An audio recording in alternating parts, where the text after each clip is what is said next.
Hi, I'm Dr. David Herman, and I have the honor of being the CEO of Essentia Health. And here we are in Vision Northland, the replacement St. Mary's Medical Center.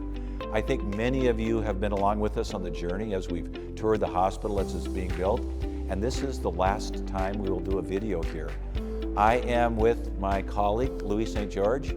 Louis, thanks so much for joining me today. Well, thanks, Dr. Herman. As we get started here today, maybe we could just set the scene and let folks know about the space that we're sitting in. So right now we are on the 6th floor of the new building, and this is the amenities floor.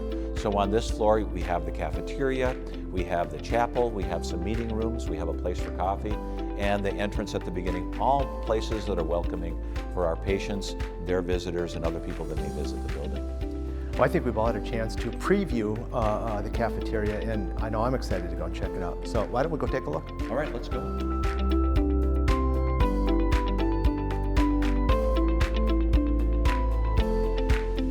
Dr. Herman, we're in the main area for nutrition services here, Great Waters Cafeteria.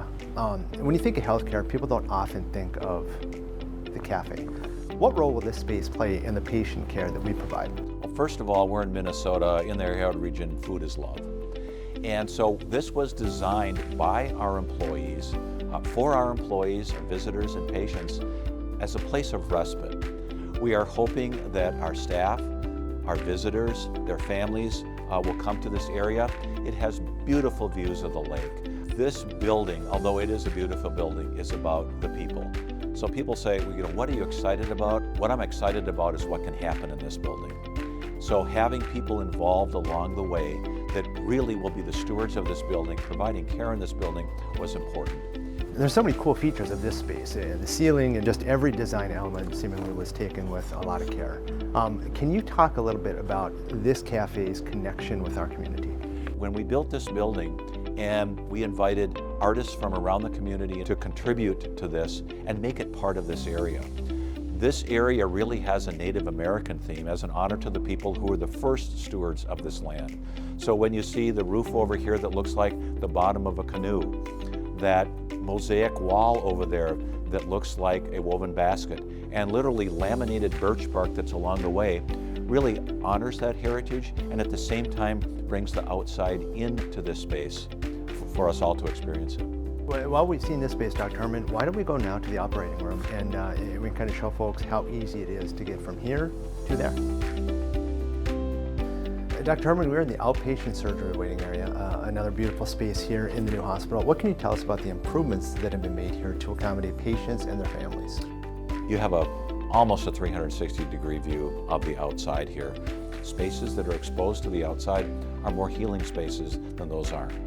We know that when you have a loved one in surgery, that can be a time of significant anxiety.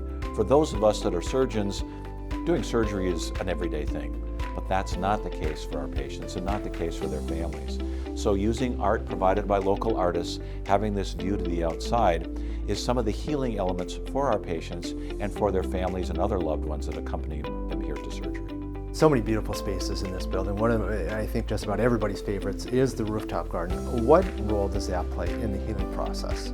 As beautiful as we can make indoor spaces and as much light as we can bring in, there's nothing that takes the place of being actually outside. And that rooftop garden and its attached pavilion provide an opportunity for not just our patients and their families, but for our staff members to experience that as well. We talked a little bit about the operating room. Why don't we go and see it firsthand, and you can show us a little bit about some of the gadgets and the fun technology. All right, let's head over.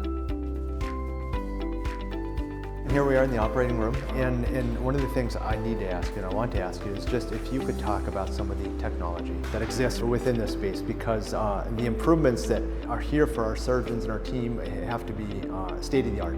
It is absolutely phenomenal. I graduated from medical school 40 years ago, and the entire hospital experience is different, but certainly the OR experience is different.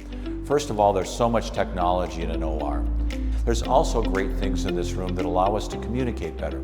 So if I'm a surgeon, as an example, and I'm operating on cancer, and I'm going to be sending something to the pathologist, there are cameras within these lights that allows the pathologist to see exactly where this specimen is coming from. Just looking around here, it's one thing that's obvious. There are a couple of things that really stand out. The fact that everything comes down from the ceiling, and maybe we could talk about that, but also one thing I don't see are any cords. So everything does come down from the ceiling, and that allows us to get the patients, the other stuff, easily into the room without having to move the things along on the floor. The other challenge is that if you do have cords, I do much of my surgery sitting down using foot pedals. You cannot wheel your little chair over a cord on the floor. So anything that's out of our way on the floor makes it easy for the entire surgical team to do the best job they can. Another important part of these operating rooms, as part of a level 1 trauma center, is there's direct elevator access to the operating suite. So if someone comes in via the helicopter, lands on the helipad on the roof, and needs to go to surgery right away, that helicopter comes right down. We can have that OR ready and waiting and put that in. So from here, Dr. Herman, we're going to go from the operating room to the birthplace, another one of our favorites, and what it means for our patients. I'll let you lead the way. All right, let's go. Dr. Herman, we are in the birthplace now, a gorgeous area that I think is going to be so conducive to our families and our mothers. What can you tell us about this space specifically? So this space in this room right here is a birthing room. And so this is where the mother will come along with their family and actually have the baby right in this room. This whole floor is what we call the women and children's floor. So on this floor, you can have your baby in this room.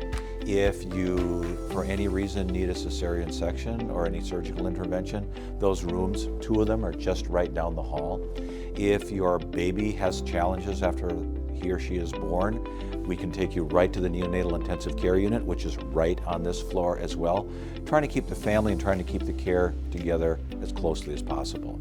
Obviously, giving birth looks different for every mom and every family, and so it's important to be able to customize those birthing plans for each family and each mother. How does this space and this floor specifically allow us to do that? The beauty of this floor is it's designed to have that flexibility. So if you want to have the midwifery experience with a birthing tub, something like that, we have that here. If you want to have a more classic experience, I'd call it, we can certainly do that here.